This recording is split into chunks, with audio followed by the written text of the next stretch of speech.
ಬ್ಯಾಲ್ದಣ್ಣಿನ ಸಾರು ಯಾವ ಥರ ತಿಂದಿದ್ದೀರಾ? ಬನ್ನಿ ಇವತ್ತು ಹೆಂಗೆ ಮಾಡೋದು ನೋಡೋಣ. ಬ್ಯಾಲ್ದಣ್ಣಿನ ಸಾರಿಗೆ ಫಸ್ಟು ಈ ಥರ ಬೇಳೆನ ತೊಳೆದು ಬೇಯಿಸ್ಕೋಬೇಕಾಗತ್ತೆ. ಸೊ ಬೇಯಿಸ್ಕೊಳ್ಳೋಕ್ಕೆ ನಾನು ಸ್ವಲ್ಪ ನೀರು ಅರಿಶಿನ ಹಾಕಿದ್ದೀನಿ. ಇವಾಗ ಕುಕ್ಕರ್ ಒಂದು 3 ಸಲ ಇಲ್ಲ 4 ಸಲ ಕೂಗಿಸ್ಕೊಳ್ಳೋಣ, ಚೆನ್ನಾಗಿ ಬೇಳೆ ಬೇಯೋ ತನಕ. ಇನ್ನೊಂದು ಪಾತ್ರೆಯಲ್ಲಿ ಈ ಥರ ಬ್ಯಾಲ್ದಣ್ಣ ಬಿಡಿಸ್ಕೊಂಡು ನೀರಿಗೆ ಹಾಕ್ಕೊಂಡು ಚೆನ್ನಾಗಿ ಕಿವುಚ್ಕೊತಾ ಇದ್ದೀನಿ. ಇದ್ರ ನೀರನ್ನ ಸೋಸ್ಕೊಂಡು ತೆಕ್ಕೋಬೇಕು. ಇದಕ್ಕೆ ಮೆಣಸ್ಕಾಳನ್ನ ಕುಟ್ಕೊತಾ ಇದ್ದೀನಿ.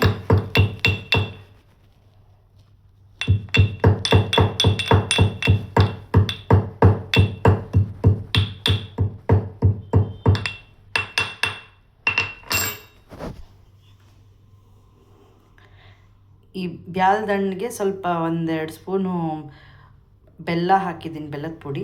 ಮತ್ತು ಇವಾಗ ಕುಟ್ಟಿರೋ ಮೆಣಸ್ಕಾಳನ್ನ ಸೇರಿಸ್ಕೊತಾ ಇದ್ದೀನಿ.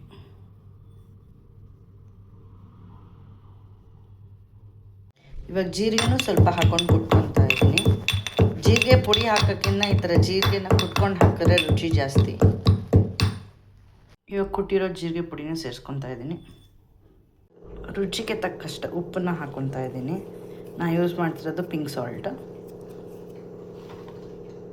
ಇವಾಗ ಸ್ವಲ್ಪ ಸಾರಿನ ಪುಡಿ ತೊಗೊತಾ ಇದ್ದೀನಿ. ಯೂಶ್ವಲಿ ನಾನೊಂದು 2 to 3 ಸ್ಪೂನ್ಸ್ ಹಾಕ್ತೀನಿ. ಇವಾಗ ಒಂದು 1/2 ಸ್ಪೂನ್ ತೊಗೊಂಡಿದ್ದೀನಿ ಅಷ್ಟೇ, ಸ್ವಲ್ಪ ರುಚಿಗೆ. ಇದು ಬಿಸಿಲು ಕಾಲದಲ್ಲಿ ತಂಪು ಬ್ಯಾಲ್ದ ಹಣ್ಣು. ಇದೆಲ್ಲವನ್ನೂ ಕಡ್ಕೊತೀನಿ ಒಂದ್ಸಲಿ. ನಾನಿಲ್ಲಿ 2 ದೊಡ್ಡ ಹಸಿಮೆಣಸಿನ್ಕಾಯಿನ ಕಟ್ ಮಾಡಿ ಇಟ್ಕೊಂಡಿದ್ದೀನಿ. ಸಾರು ಕುದಿಯೋಕ್ಕಿಟ್ಟಾಗ ಇದನ್ನು ಸೇರಿಸ್ಕೊಂಡು ಚೆನ್ನಾಗಿ ಕುದಿಸ್ತೀನಿ. ಏಕೆಂದರೆ ಉಪ್ಪು, ಹುಳಿ, ಖಾರ, ಸಿಹಿ 4 ಕೂಡ ಕರೆಕ್ಟ್ ಮಿಕ್ಸ್ಚರಲ್ಲಿ ಇರಬೇಕು ಸಾರು ಚೆನ್ನಾಗಾಗಬೇಕಂತಂದರೆ. ಬ್ಯಾಲ್ದ ಹಣ್ಣು ತುಂಬಾ ಹುಳಿ ಇರೋದ್ರಿಂದ ಚೂರು ಬೆಲ್ಲ ಉಪಯೋಗಿಸಿದ್ದೀನಿ. ಬಿಕಾಸ್ ಶುಗರ್ ಆಗಲಿ ಬೆಲ್ಲ ಆಗಲಿ ಲಿಮಿಟಾಗಿ ಯೂಸ್ ಮಾಡಬೇಕು. ಉಪ್ಪು ಖಾರದಲ್ಲಿ ನಾವು ಬ್ಯಾಲೆನ್ಸ್ ಮಾಡಬೇಕು. ಅದಕ್ಕೆ ಬೆಂದಿರೋ ಬೇಳೆನ ಸೇರಿಸ್ಕೊತಾ ಇದ್ದೀನಿ ಇದಕ್ಕೆ.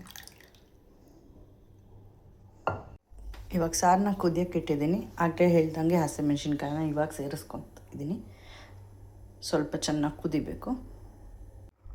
ಇವಾಗ ಹೆಚ್ಚಿಟ್ಕೊಂಡಿರೋ ಕೊತ್ತಂಬರಿ ಸೊಪ್ಪನ್ನ ಸೇರಿಸ್ಕೊತಾ ಇದ್ದೀನಿ. ಇವಾಗ ಒಂದು ಸ್ವಲ್ಪ ತೆಂಗಿನಕಾಯಿ ತುರಿನ ಸೇರಿಸ್ಕೊತಾ ಇದ್ದೀನಿ. ಇಂಗು ತೆಂಗಿಲ್ಲ ಅಂತಂದರೆ ಯಾವ ಸಾರು ರುಚಿ ಬರೋಲ್ಲ, ಅದಕ್ಕೋಸ್ಕರ. ಸಾರು ಕುದ್ಮೇಲೆ ಒಗ್ಗರಣೆ ಮಾಡ್ಕೋಬೇಕು. ಇವಾಗ ಒಗ್ಗರಣೆಗೆ ಸ್ವಲ್ಪ ಎಣ್ಣೆ ಇಟ್ಕೊಂಡಿದ್ದೀನಿ. ತುಪ್ಪ ಬೇಕಾದವ್ರು ತುಪ್ಪ ಬೇಕಾದ್ರೆ ಇಟ್ಕೋಬೋದು. ಇದಕ್ಕೆ ನಾವು ಹಿಂಗೆ ಹಾಕ್ತಾಯಿದ್ದೀನಿ.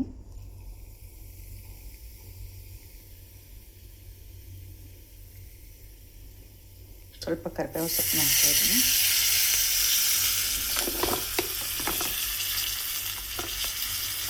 ಆಮೇಲೆ ಇದಕ್ಕೆ ಸಾಸಿವೆ ಸಿಡಿದ್ಮೇಲೆ ಒಗ್ಗರಣೆನ ಸಾರಿಗೆ ಹಾಕ್ತೀವಿ.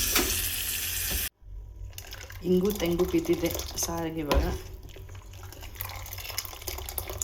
ಇಲ್ಲಿಗೆ ಬ್ಯಾಲ್ದ ಹಣ್ಣಿನ ಸಾರು ಮುಗೀತು, ರೆಡಿ. Thank you.